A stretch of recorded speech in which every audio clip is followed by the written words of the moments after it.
Today I want to talk about how daily positioning, body posture actually has an effect on your performance, but also on the longevity of your joints. So there's something called upper and lower cross syndrome. So upper cross syndrome is basically when you're in a kyphotic position, meaning that your shoulders go forward. What happens in this position, we have on both sides, the front, anterior and posterior side problems. So in the front, we are shortening the chest muscle, the pec major, pec minor. They get shorter and we lose ability to contract the muscles. On the back side, we have also several issues. So the shoulder blades should be in a nice position. Now, when the shoulders go forward, what happens is the shoulder blades also move forward. So we have the problem, the muscles that are in between the shoulder blades, rhomboids, upper, lower trapezius, they get stretched. When they get stretched over time, all the time, the body realizes that it has to stabilize the shoulder blades. So what it will do, it will actually lay down trigger points. That leads actually to a reduced performance output. So we cannot downward rotate the shoulder blades, we cannot stabilize the shoulders in the right position because we're in this position all the time. We cannot contract the muscle with full force. The humerus, like the upper arm, the joint, should be solid in the socket. So if this is the shoulder blade, it should cover the upper arm in a good solid position. Now, if the shoulders travel forward, the humerus, the head of the upper arm, moves forward as well. So then we have also issue with other very small but very important muscles, the rotator cuff muscles. So these get stretched out and they cannot stabilize the end of the bone in the right position. When we're coming in this position, you're actually hitting into the rotator cuff. So your risk of injury is way higher. So this is just on the shoulder level. So another thing is that it will be harder for you to stabilize the shoulder blade in general. So the downward rotation of the shoulder blades is limited, the stability of your shoulders is limited.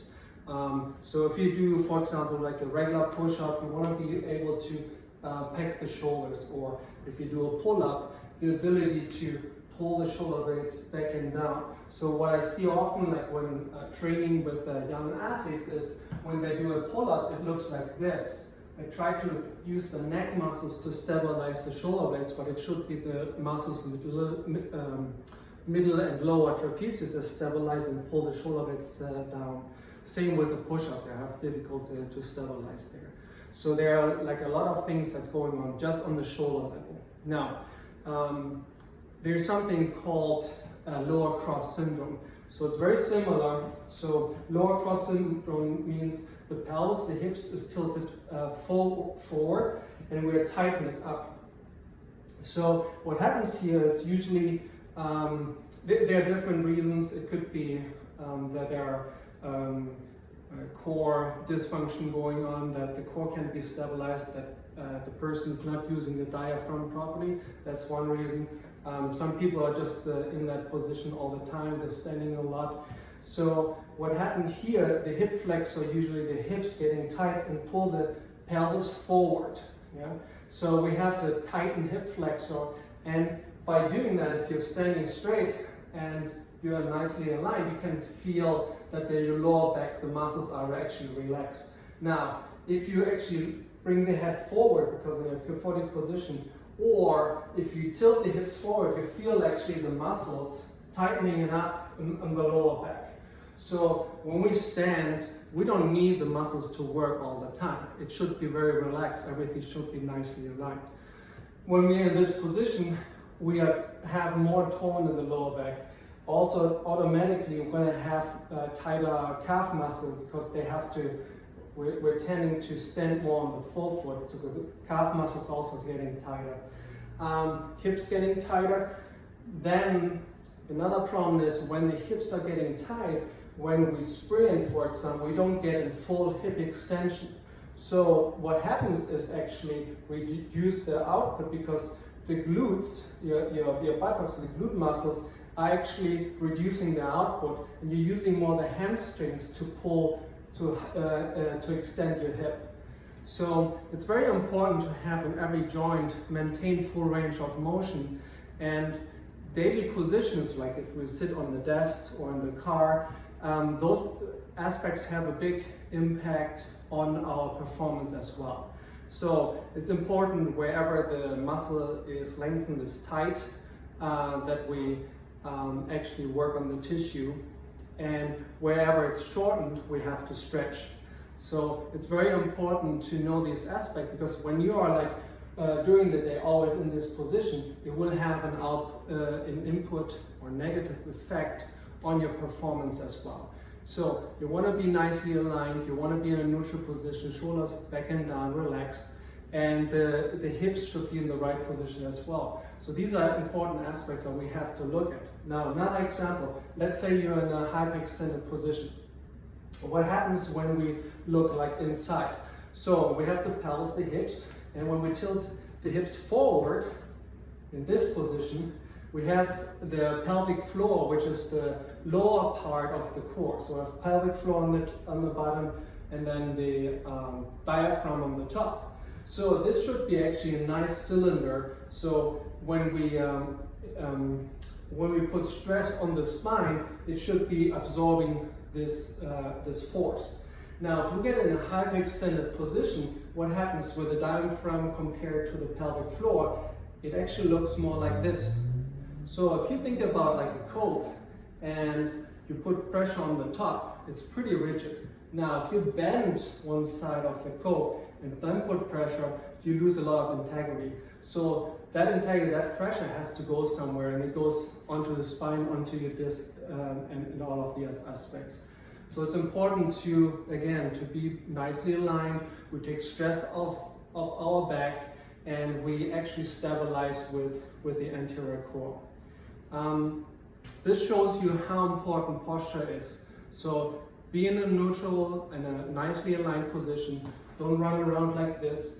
If you realize that you sit a lot, like and you're slouching, you want to bring the shoulders back and down, relax, and stand properly. Don't rest just like here. You want to stand nicely and tight. And as I mentioned before, to get an idea where should you be, you can put your hands on the lower back. If you feel your lower back tightening up, then you know you're not in the right position. So you want to tilt the hips a little backwards, and you want to also see where the head is. If your head is forward, you're going to feel the lower back kicking in. So bring the head back, nicely tall, shoulders back and relax, and then you will realize that all these muscles don't have to work that hard.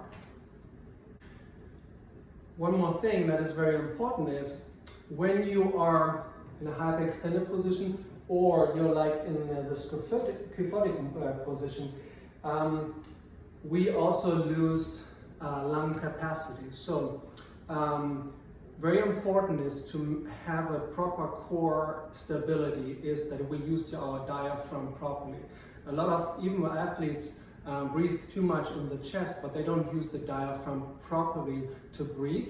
And also in the exercise itself, you cannot just increase or maximize your core stability if you breathe on a regular basis with your diaphragm.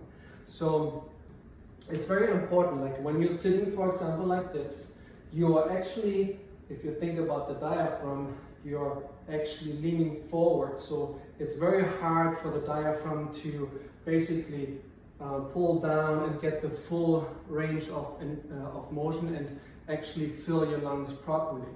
So remember, when you are using the lower third of the movement of the diaphragm, so breathing all the way into the belly, where the belly basically comes out the belly button, where the lower third of that range actually creates 2/3 of your lung capacity.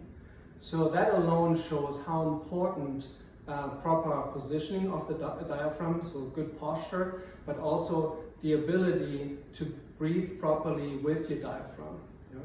So during the exercise, if you are creating maximum force, if you want to stabilize your core, during movement with maximum force, it means that you have to have the ability to properly stabilize and use your diaphragm during movement. So core stability means being able to stabilize your pelvis, your hips, during movement. If you're sprinting, if you're moving, if you change directions, this area, the hips and the lower spine have to be stiff. And that can be just guaranteed if you have the ability to use your diaphragm properly.